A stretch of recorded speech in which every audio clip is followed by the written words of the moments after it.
In May 1974, Duke Ellington said goodbye to us all. In remembrance tonight, we're going back to 1967 for a journey on the road with Duke Ellington.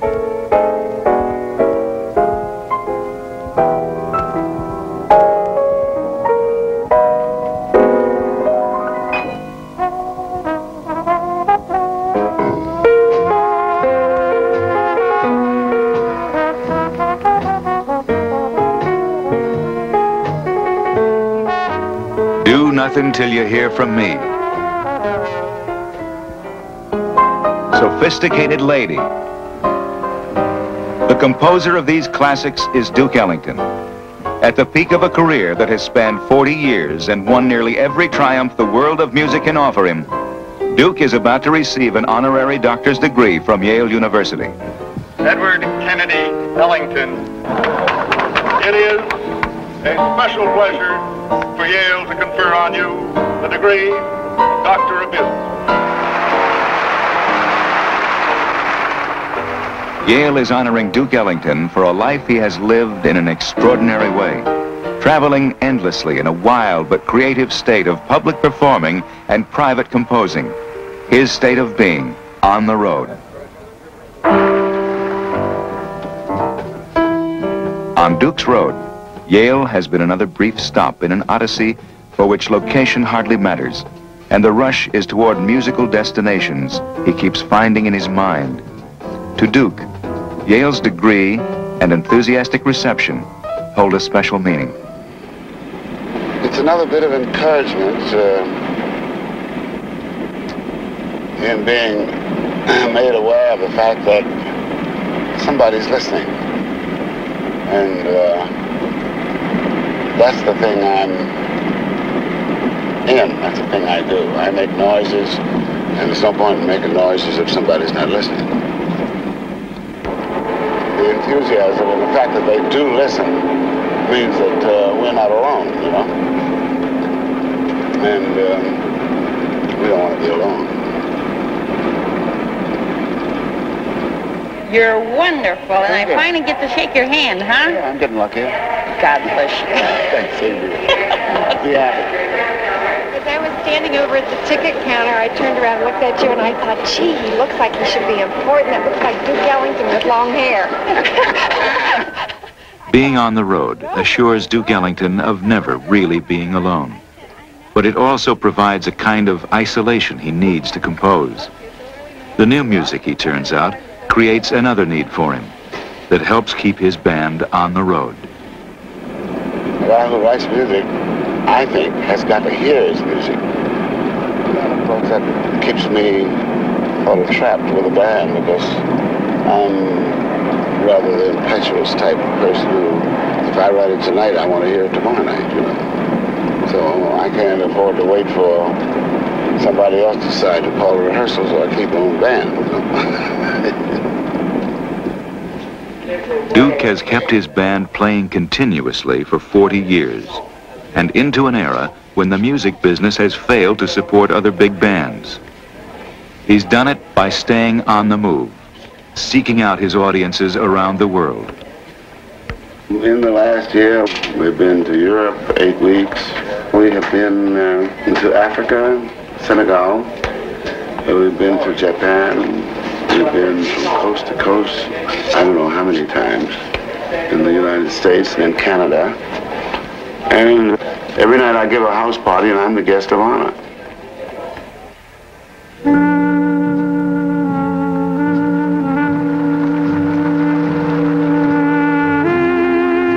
The party that assembles nearly every night in Duke's life expects to hear him play Mood Indigo, Sophisticated Lady, Satin Doll, and the other old favorites he wrote long ago.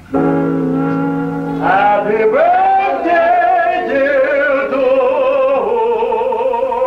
Now, Duke Ellington is 68 years old, and more magnificent by 20, 30, and 40 years, his friends believe, than the composer of the old songs. Students in college courses devoted to Ellington and fans in Ellington clubs throughout the world know that he has continued to expand his range and depth in symphonic suites, tone parallels of Negro history, exalted sacred music, and intricate jazz orchestrations. The big crowds continue to demand the old nostalgic songs that have become a part of their lives. But many serious Ellington fans are saddened to see the great Duke, after playing the same old standards for so many years, going out to play them again and again.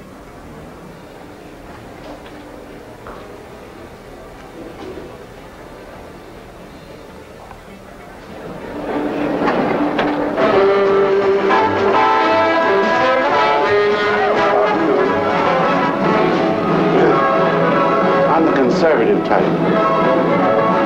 Piano? I'm not. Sure, the neck.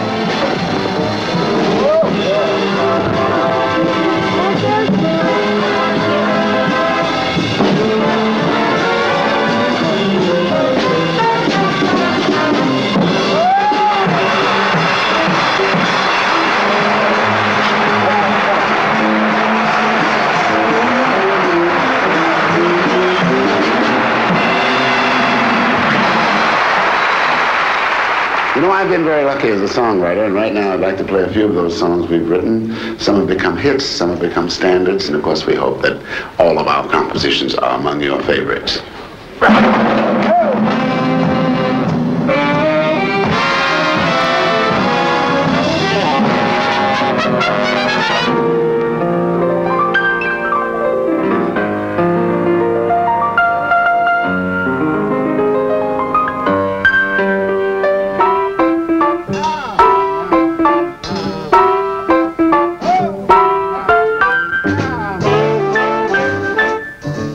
Satin Doll, Duke wrote 14 years ago.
Solitude, Duke composed 33 years ago.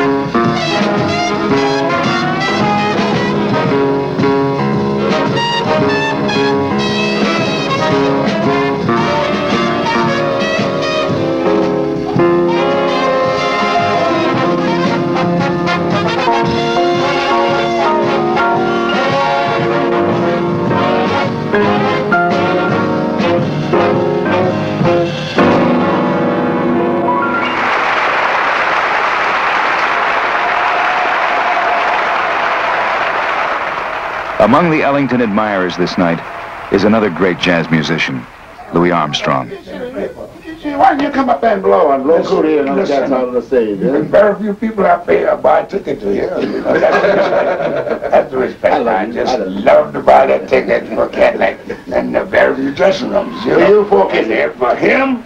One piece. He knows that if he played a Apollo anywhere, I always come backstage to take a whole lot of you cats, you know. Well, not through no particular reason, but the want. Who take that word? I got the accent, but no vocabulary. I mean, no jive there. I know they're going to cut that out. Thanks for coming by. I just have to come in. But you want to do something about Tyree. Every moment, they're beautiful. And you sell that band and put fans, you can, all that. Well, I'm stage fright. You know, I get stage No, fright. you're doing a lot, and they build around you. It's beautiful like that. I like that. I get stage fright. You know. I don't know what to do. Stage fright. You know what to do. Well, stay that way. Stay that way. You're blowing. Now Duke can begin his personal work of the evening.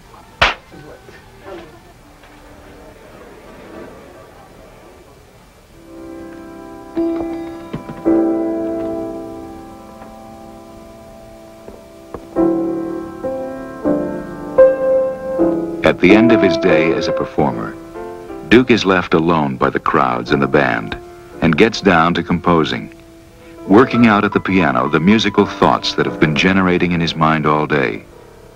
Duke is composing this song to present at Morgan State College, where he'll be awarded another honorary degree.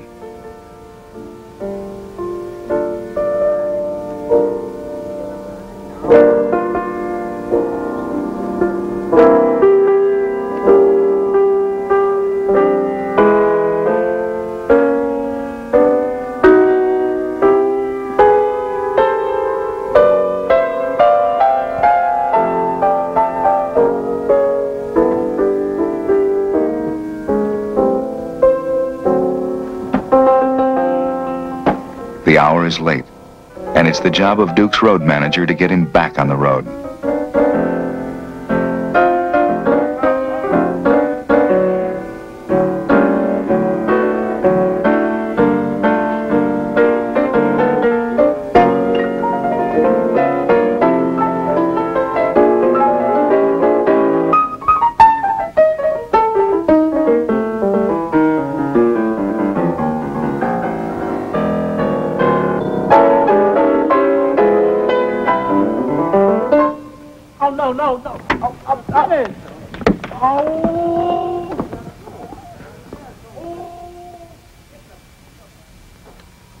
Duke may wake up in a hotel or the home of old friends, but always with the same request. Where's the hot water, Sweetie? Where's the hot water? What do you want in this hot water, dude? Nothing, Sweetie. Just hot water? Just hot water. No lemon, no nothing? No, nothing. Hot water. This is 355, and we forgot the hot water, operator. Duke drinks no coffee or tea, just hot water. Yes. They brought everything with the hot water. Would you please send it, because I'm in the middle of my meal, and that should have been the first thing. Oh, thank you. Duke begins breakfast with a baked potato, steak, and unless he forgets, by saying grace. Okay. Then Lord, I was truly thankful for this food that I received. Nourish my body for Christ's sake. Hey, give me some hot water, will you, baby, please? Yeah. This, please. For her.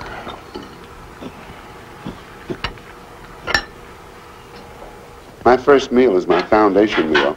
Like when I first get out of bed, I start today, have my foundation meal, which is the big meal, because I never know when I'm going to eat again or what it's going to be.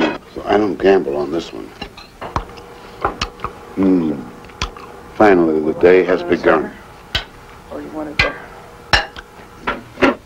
Duke's day usually begins with his son, Mercer Ellington, who plays trumpet in the band and manages Duke's complicated schedule of engagements, interviews, and personal calls. How's that? Yeah, I want to send one. Very dry. To Ella Fitzgerald. Do you know her? Do you know her address? On Sierra Drive? Yeah, all right. And put happy birthday, love, and kisses.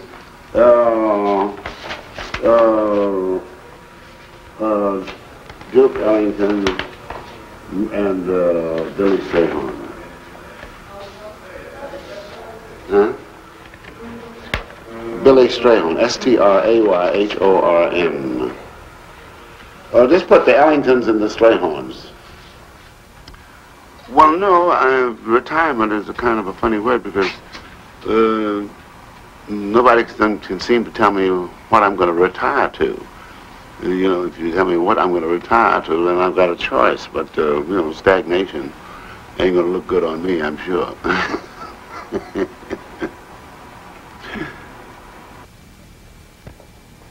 Today, Duke doesn't have to travel, and he'll devote every spare moment to composing his new piece.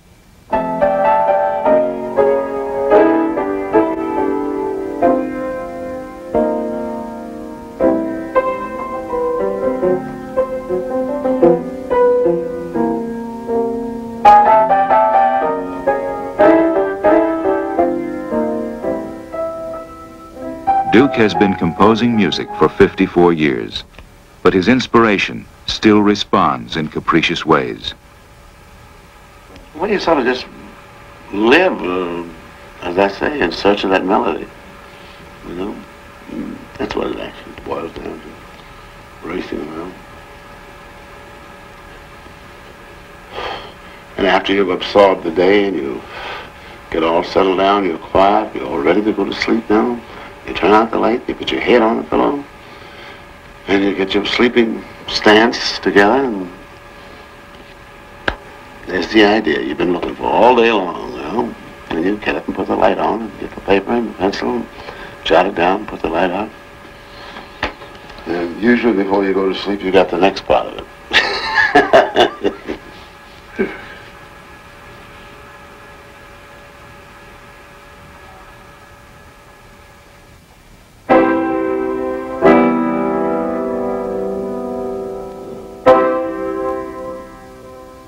For composing, Duke has found that the place can be as important as the time.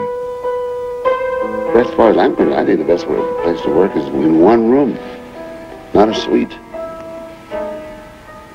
In the middle of the city, if possible, with a vacuum cleaner working outside the door. Or go downstairs in the dining room with the bar where the piano is, and they clean it up in the middle of the night. That's good. That's real good and productive. It's wonderful. Isolation, because the cleaners don't bother you. And then you get good isolation. It's mental isolation anyway, it's not physical isolation.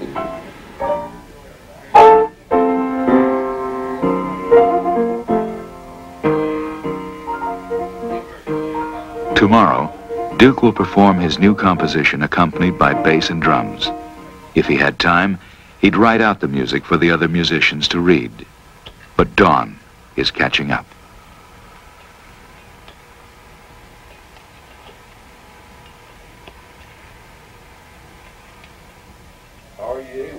Because there is no written music for today's performance, Duke will try to describe the piece in such a way that the other musicians will be able to play it. And then to A, D, G, C.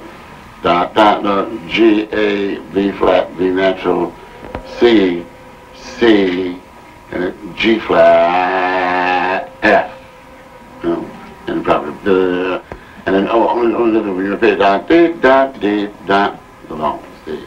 Like that, and dot, wop, wop, dot, and dot, D, dot, and dot, yeah. Oh. And we want to make sure we cut it off specifically at that point.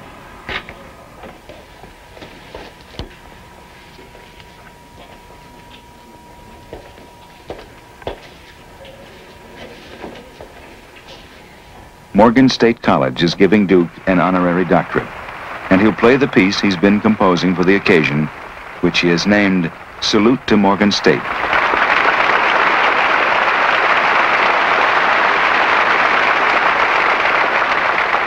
Duke will play the new composition once.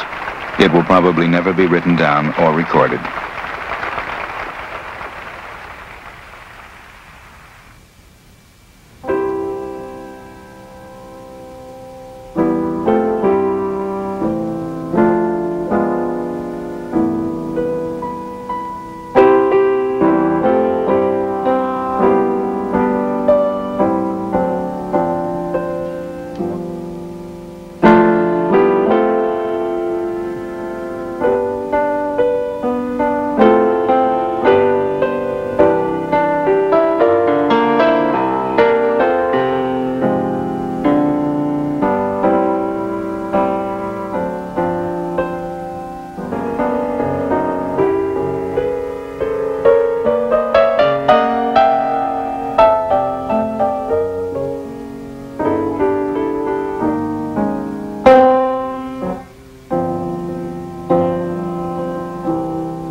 Now that he's heard Salute to Morgan State performed, Duke will probably be satisfied to leave it behind, as he has hundreds of other Ellington compositions, of which no record or written music remains.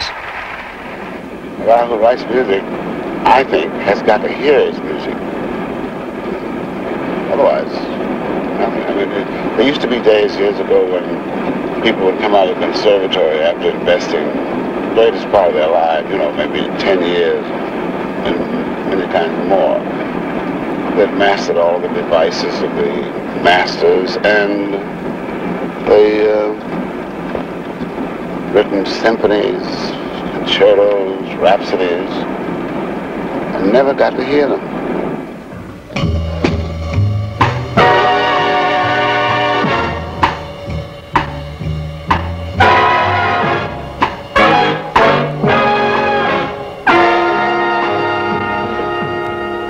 Duke's greatest opportunity to hear his most recent orchestral compositions is the recording session.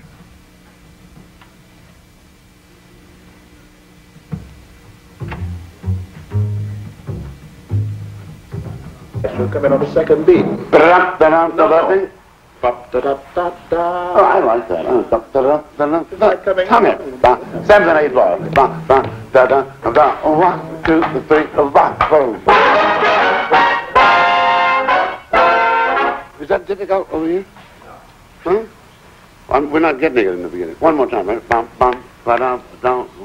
2, 3, 4. What's it? Rolling, right? Rolling on take 4. 1.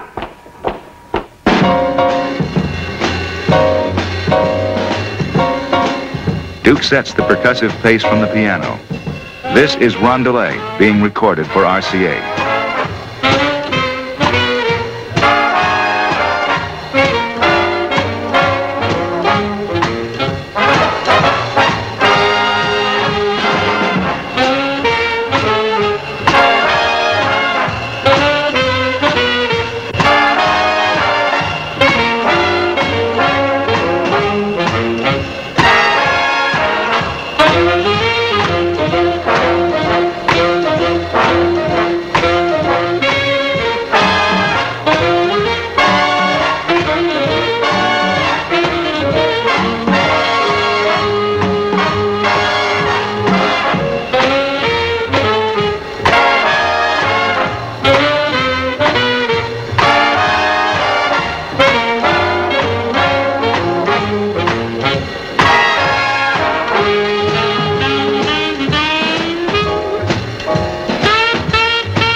And so as long as it's music, it's still it's feeding. I'm eating. You know, I'm taking it not intravenously or whatever it is. You're taking it mentally. You're absorbing. You're regenerating. As long music is very regenerating when performed. If you write it, that's giving. That's the investment. When you hear it back, you get back the gross, and your system automatically takes out the investment, and you determines the profit in joy.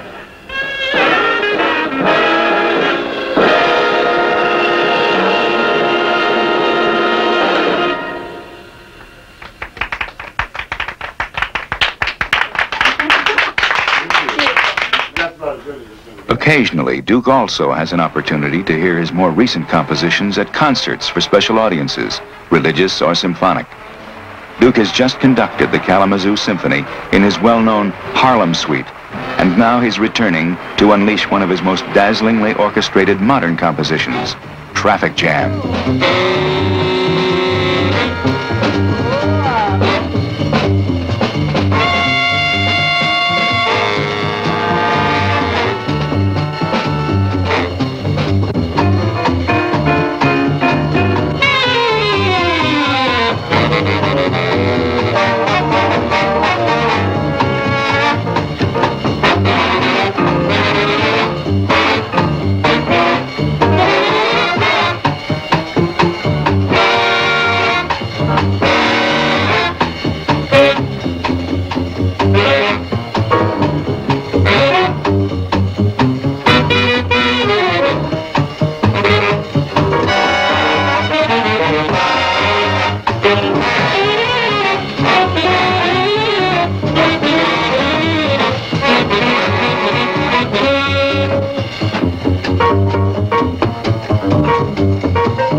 Tonight, when Duke's road manager tries to get him back on the road, Duke breaks into the first song he ever wrote at age 13 and a half, Soda Fountain Rag.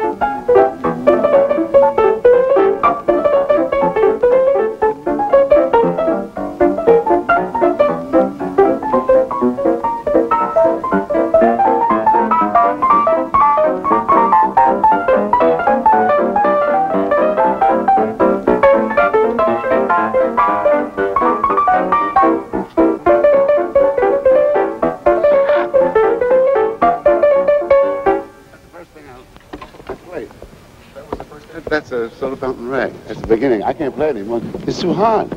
I can't finger it anymore. The Soda Fountain Rag. Because when I was 14 and they heard me, I only knew about 2 numbers. You know. And of course, piano playing in those days was a great part of your piano playing went with the way you sat down. And of course, this is a skill that was acquired by standing all night long over top of the good piano players, watching their approach to the piano. You see a guy would come in, you know, and he'd very fancy cat, you know. He'd take his, and you know, there used to be some real fancy kids around here, you know. He'd come into the, oh, so-and-so, Swifty play a little something. He says, well, yeah, he'd sit down at the piano, take his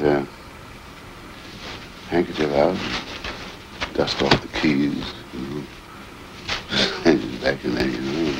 And then the first note, that's the one. And you hit a strange chord that nobody had ever heard before. So, yang, you know, and everybody, hey, you know, like that, you know. And then you would noodle a little bit, you know, and sort of wiggle into tempo. You know. Oh, that was a great thing. Edward Kennedy Ellington was 8 years old when he was nicknamed Duke by his schoolmates, in recognition of his already impeccable dress and a certain well-bred air. Well, you see, it was considered a privilege to pet me because my mother didn't let my feet touch the ground till I was 8 years old. And anybody who wanted to pet me, she had to watch.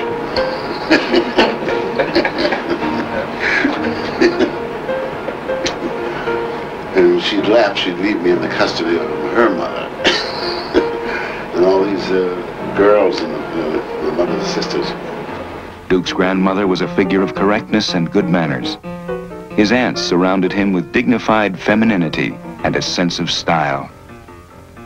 His father worked for the Navy Department in Washington, D.C., and set an example that encouraged Duke to show his love for his mother and strive to please her.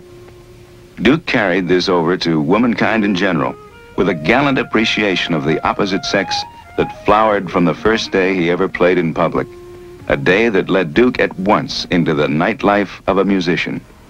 And up until that day, I was a great athlete, you know, played football, baseball, track, everything, you know. And the next morning, out in front of my house was three of the prettiest little girls you ever seen in your life, looking up at the window saying, "Mrs. Ellington, is Edward ready?" And she says, "Yes, darling, he's coming right down." And I ain't been no athlete since. That was the end of my athletic career. This was the chick sitting over there, and you were playing the piano. You said, "Amy." That's it.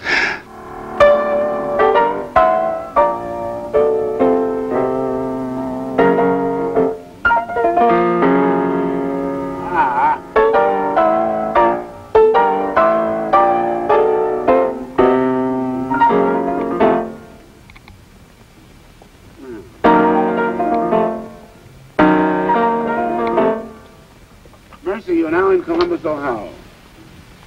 And I want you to meet, this is my son. You know my son, Mercer? No. This is Miss Pam Newby. You remember Columbus, Mercer? Beautiful place, eh? Really? Sure is. Look at it. The greatest happenings are here. Mm-hmm. Aren't they? Yeah. I knew it the minute I looked at you. Did you? Oh, man. Yes. Duke's band scored its first sensational success in 1927 with its historic opening at the Cotton Club in New York, and Duke was hailed as the master of a new jazz idiom. At first, Duke directed from the piano and was hardly considered a master of ceremonies by himself or his agent. And Saturday night he came backstage and he says, they like it. Monday you open in the Palace. I knew people had been on the stage for 20 years and never played the Palace. And he says, "Man, you're going to play the Palace Monday morning." I said, "The Palace?" "Yeah." He says, "All right, don't worry about it. Play the same show." He says, he's got his cigar and he walks on out the door and he turns around. "Oh," he says, "oh, yeah, only one thing." "What's that?" "Announce your numbers. Good night." And I had never opened my mouth before. The first time I opened my mouth was at the Palace. On the stage. Man, I got up from the piano after that first number and started crawling down toward the footlights. You know, like, inch. You know, the applause is going on, you know. And finally, I got nerve enough to stop about 8 feet from the footlights. And I started to, in a very, very timid manner, I thanked them, very politely, however. And got through the show, and the man came backstage and he says, "Great!" He says, "That's a new style of emceeing." And so Ellington the composer, piano player, and conductor also became Ellington the frontman. With a debonair grace and ducal ease, he's made famous everywhere in the venerable Ellington lesson on finger snapping. rhythmic device we use to put under this finger snapping bit, ladies and gentlemen. And you are all invited to join the finger snapping crazy. I see I don't have to tell you. Nobody snaps their fingers on the beat. It's considered aggressive. Don't push it, just let it fall. And if you would like to be conservatively hip, and at the same time tilt the left earlobe.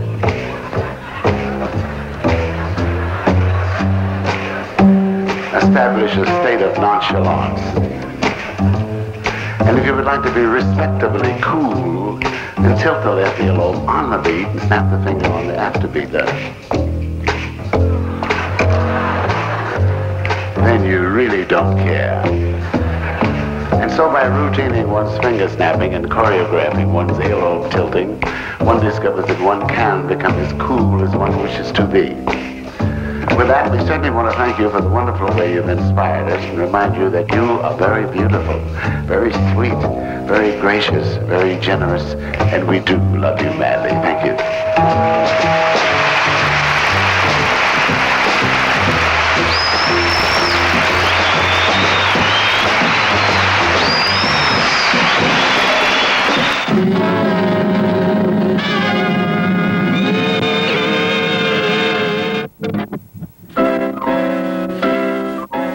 Ellington had been featured in more than a half-dozen films when this one appeared in 1942, picturing his band in a fancy streamlined train. He's playing Take the A Train, which actually refers to a subway that rattles underground in Harlem. Though it's Duke's theme song, Ellington did not write it. The composer of Take the A Train is Billy Strayhorn, the only man able to decipher and reproduce the intricacies of Duke's musical style, and the only man Ellington has ever accepted as a full partner in composing music. Duke's friendship with Billy Strayhorn has become a major feature of his life since that day in 1938 when they first met. Billy Strayhorn was 23 years old when he asked Duke to listen to amateur compositions he'd written for a high school performance. Duke liked Billy's compositions and offered him a job before he quite knew how he'd use him. He gave Billy some numbers to arrange, which Billy did in surprising style. Duke took the trouble to show Billy how he wrote and arranged. Billy Strayhorn learned fast, with an understanding that delighted Duke, and began to make them a team. Billy also began to compose his own songs in the Ellington idiom, and Duke made them famous. When Duke ran into a tough problem, Billy was there to think with him and feed back answers. And finally it became that wherever Duke was, Billy was. Never in the foreground, but always there, living the Ellington life and giving back a spirited and highly talented response. But lately, Billy hasn't been feeling so well. He's back home. I just talked to him. He said he feels pretty good. He was out visiting Lena for last week. Out in Palm Springs. And I guess he'll go back into the hospital again for a checkup with him. Billy Strayhorn was more seriously ill than anyone knew. In May 1967, Billy died.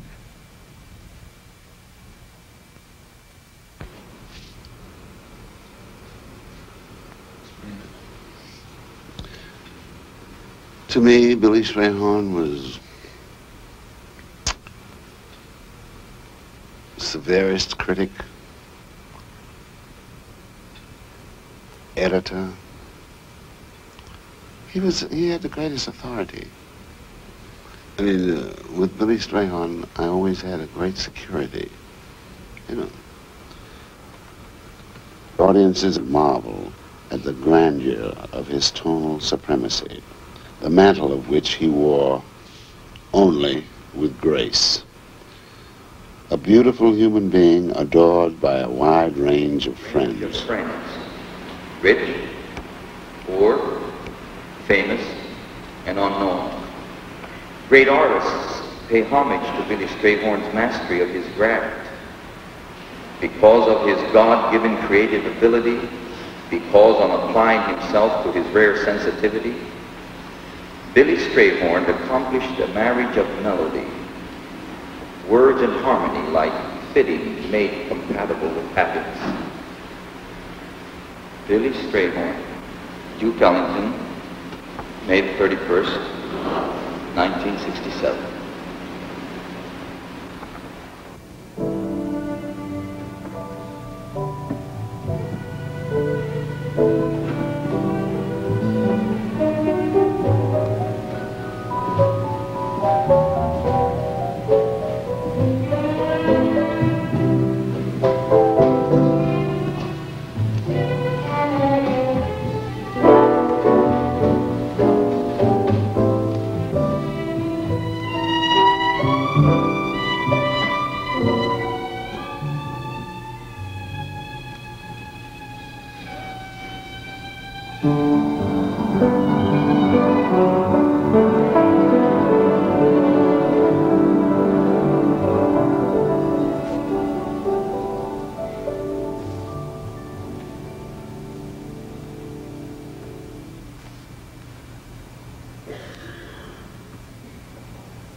In late spring 1967, Duke Ellington turned to composing a new religious concert he expects to complete in 1968.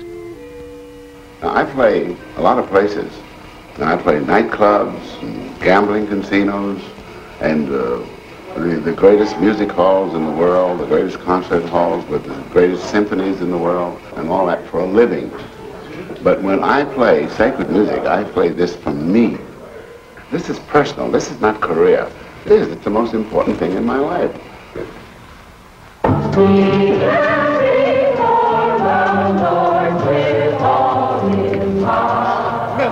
He's dancing before the Lord with all his might. Inspired by the story of a juggler who performed before the altar, Duke wrote this song to the biblical quotation about King David for the sacred concert that serves as Duke Ellington's own passionate religious offering.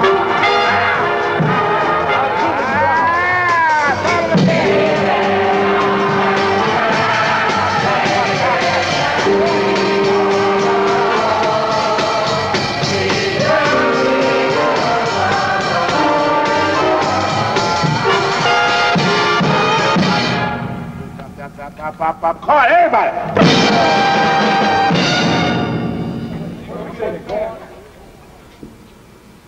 If a man were given the power and the privilege of seeing God, he still wouldn't have the power to show him to somebody else, to show God to somebody else.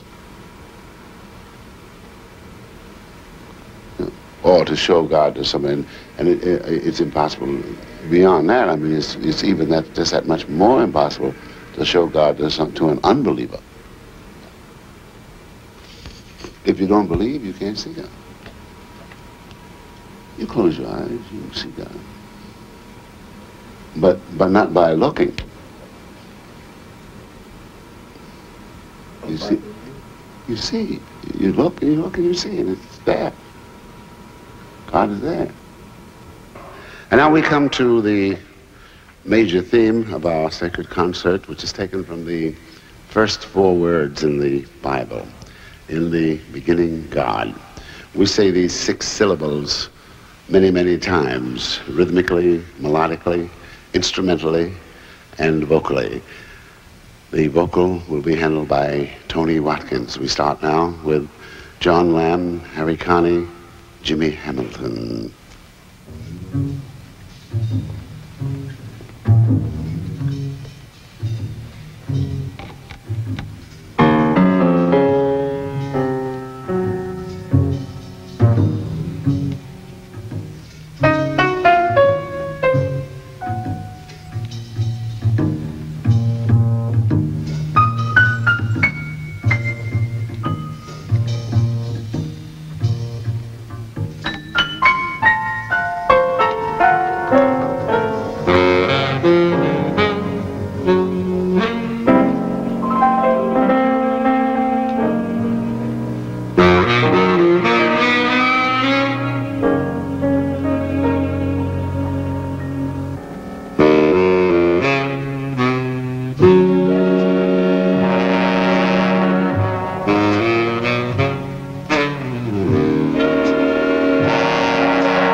no earth, no nothing.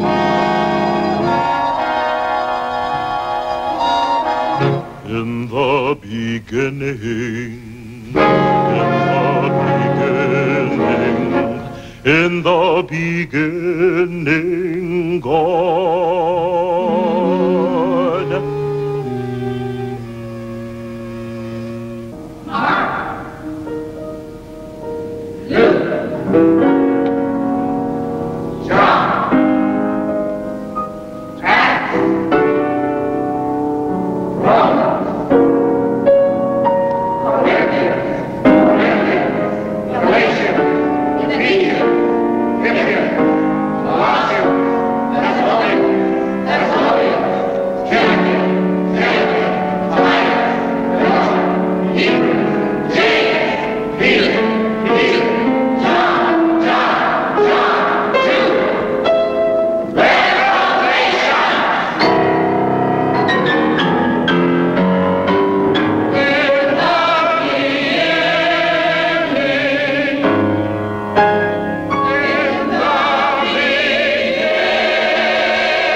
It's because Duke Ellington is a modern composer of such range and depth, subtlety and complexity, that many of those who know him best are saddened to hear him playing the same old tunes endlessly demanded by the big audiences.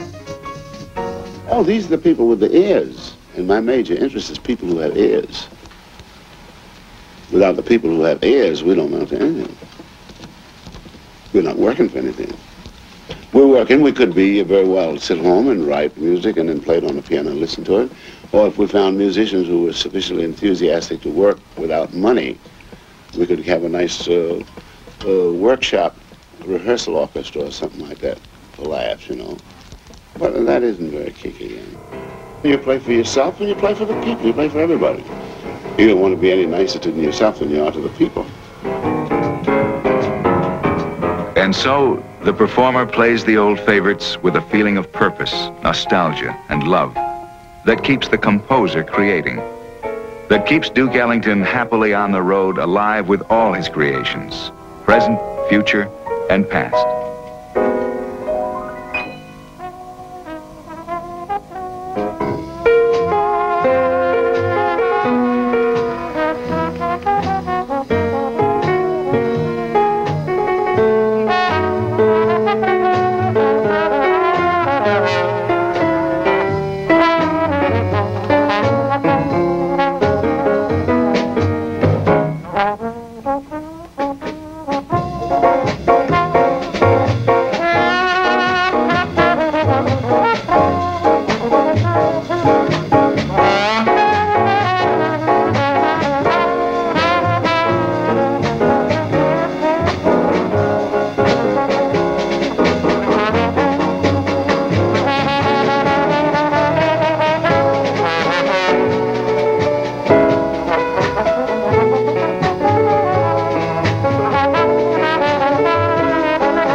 Into another night, Duke Ellington moves on, looking for that piano with vacuum cleaner accompaniment where he can continue working on the new Ellington compositions.